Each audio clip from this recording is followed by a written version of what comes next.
What's up guys? This is Alex Libano. Welcome back sa YouTube channel, Farmer Honorable. So yan guys, good morning. For today's video, dito ako sa guys, sa tinanim ko na watermelon.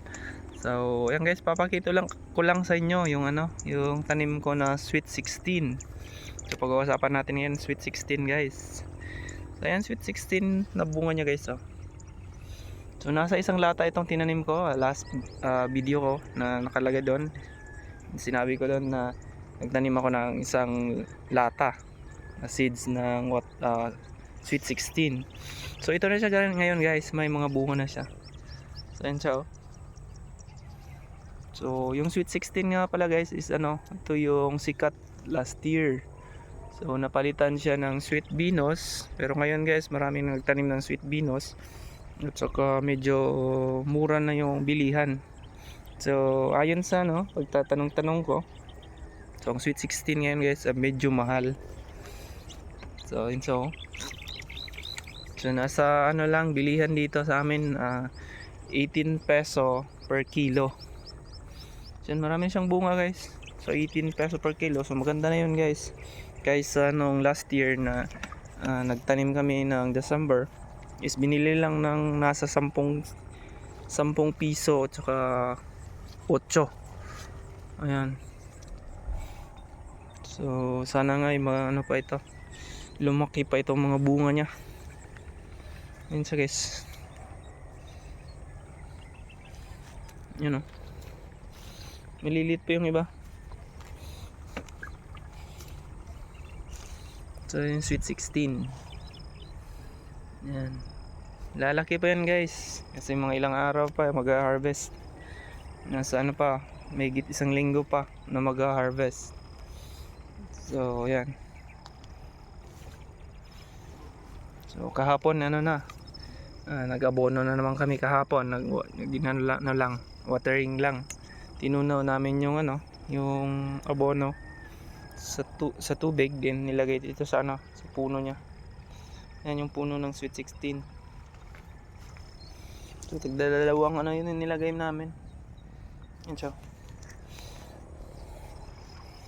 So lagi ganito, halos araw-araw binibisita. Yan nga guys, nag-i-spray ako. I-sprayan ko yung yung may mga parang may fungus. Yan.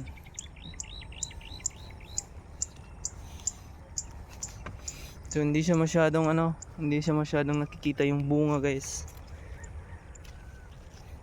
Natatabunan siya ng dahon. Hindi niyo masyadong makita kasi nasa video lang, pero pag nakita nyo ng personal, yan, makikita nyo yung mga bunga. Yan siya, lumalabas na yung iba. Yan, ito medyo malaki. Yan.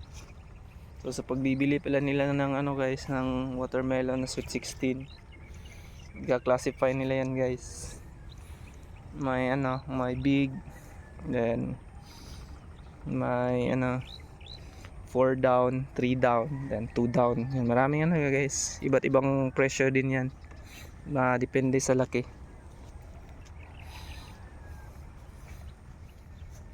Yan siya. Yan, sa awa ng Diyos, malalaki na yung ibang bunga niya. Sana ngay pala rin at makabenta ng malaki.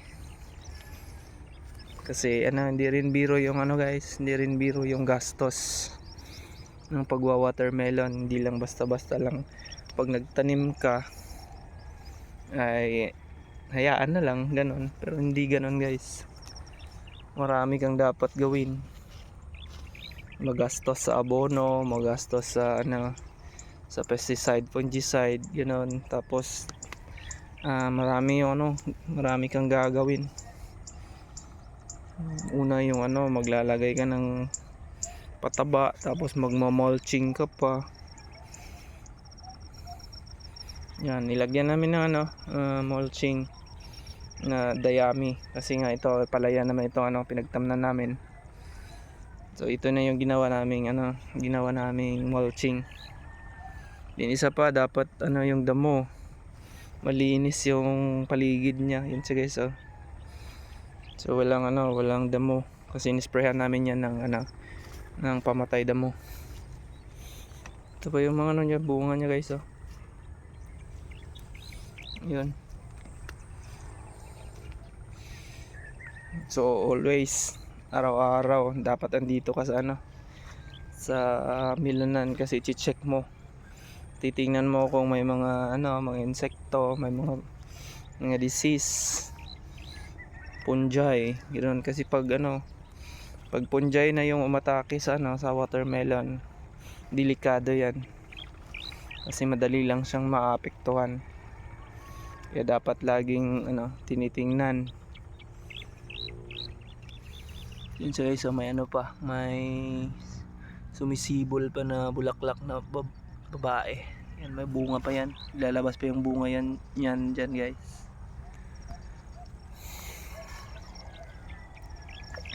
So hanggang dito na lang muna yung video ko guys. So abangan nyo pag nag-harvest na kami. So papakita ko sa inyo kung gaano karami yung na-harvest namin dito sa aming tanim na watermelon na Sweet 16. So ayan guys, maraming salamat and God bless po sa inyong lahat.